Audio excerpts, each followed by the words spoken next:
So, these guys earn their fucking keep. I'll never forget one of the worst feelings of my life, and I'll tell you guys what it was. One of the best things that ever happened to me was getting The Longest Yard. It was a dream movie for me. I liked Burt Reynolds. I liked Adam Sandler. I wanted to get the movie. I shot the movie. The movie did great in the box office. I was very proud of myself. I did great for being a fucking criminal stand-up comic. Guys, about 6 months after the movie came out, I had hate.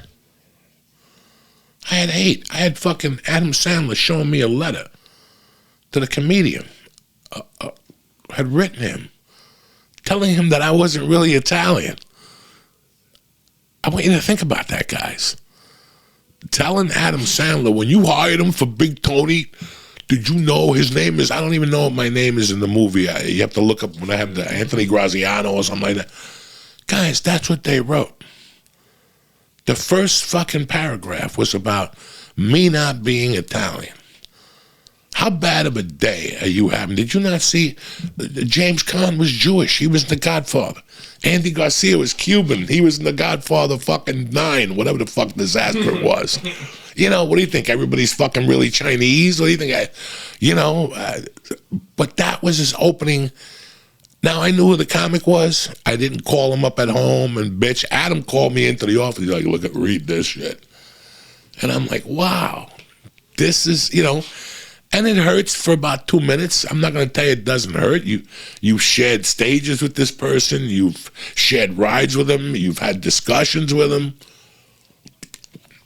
And this is the letter you write to Adam fucking Sandler.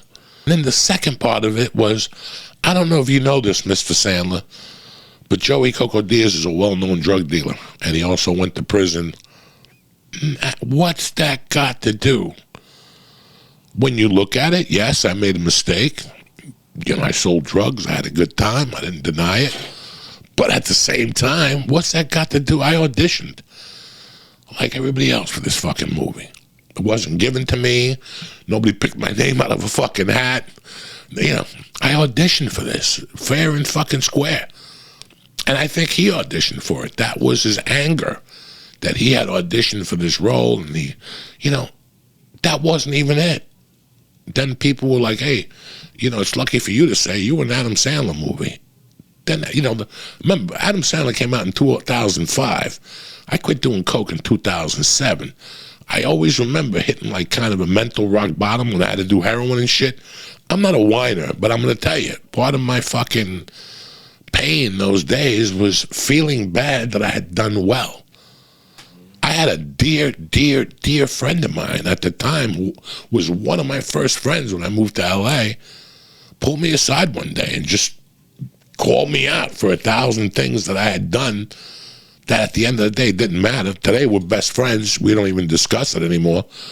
But she called me out for like, well, that time you had the gig, you didn't give it to me. Like, oh, shit, that it was like. And I'm like, think about what you're saying. You're saying that when they called me for fucking The Longest Yard or Spider-Man 2, I should have gave them your name.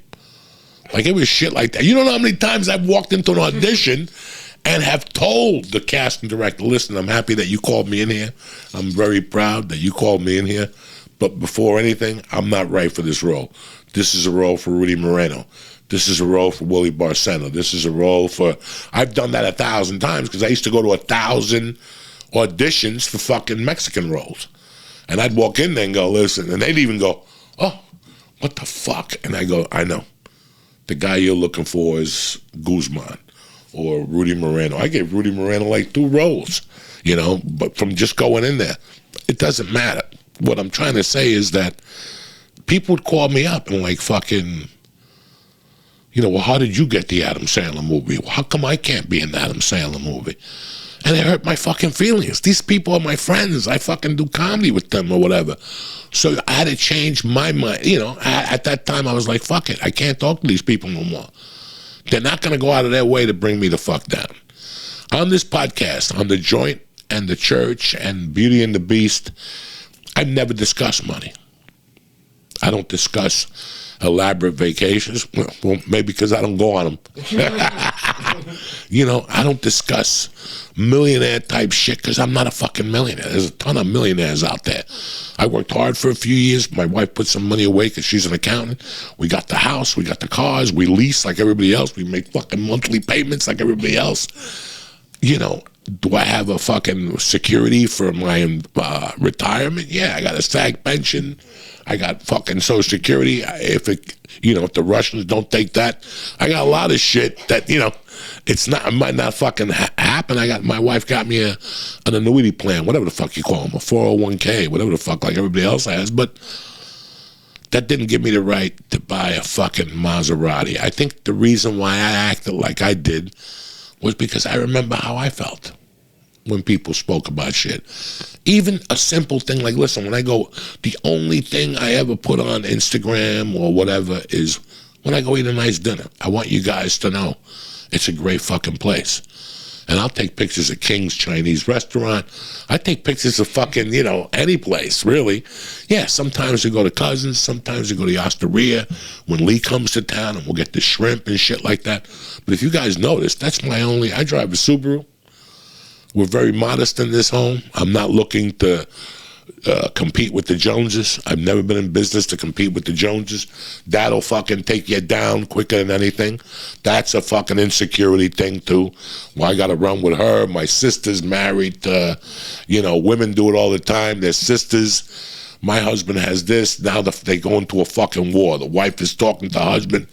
All that shit is fucking insecurity, man. And it just fucks with your head. It doesn't take you anywhere.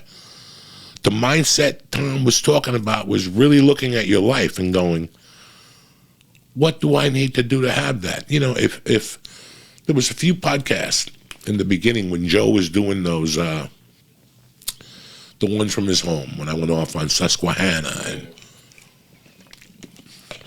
the one when I went off about the girl giving blowjobs at the Comedy Store, all those days of podcasting, I once got an email from somebody, and they were like, Joey, we like you.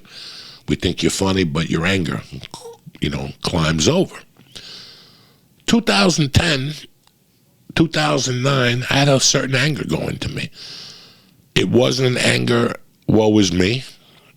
It wasn't that anger at all. It wasn't an anger that nobody never gives me nothing. It was an anger of reality. And in a way, it sounded negative how I came across with it, but it was very positive. My wife and I were talking about last week about a lot of guys that are my age that lived in L.A. that had shitty apartments and that had given their whole life to this career and got a little bit of success, but now at this age, now they were in trouble. Now you don't have any children, no grandchildren, no money put away, no wife, no nothing. You gave your whole life for this. I gave my life for comedy, but I would have never let that happen for me. I never wanted to end up. I made a lot of sacrifices and everything, but I didn't want to dedicate everything. I don't even know how to say this. I didn't want to end up like, being a 60-year-old comic in L.A., still doing open mics, still telling people, Mitzi saw me one time, and she almost made me a regular. I don't want to be one of those guys. I never wanted to be one of those guys. So to not be one of those people, your mindset has to change. And it's like, what do I need to do to have this shit? I was angry. I was never angry at Joe Rogan. I knew how hard he worked, and he had taught me. I learned that was the ethic.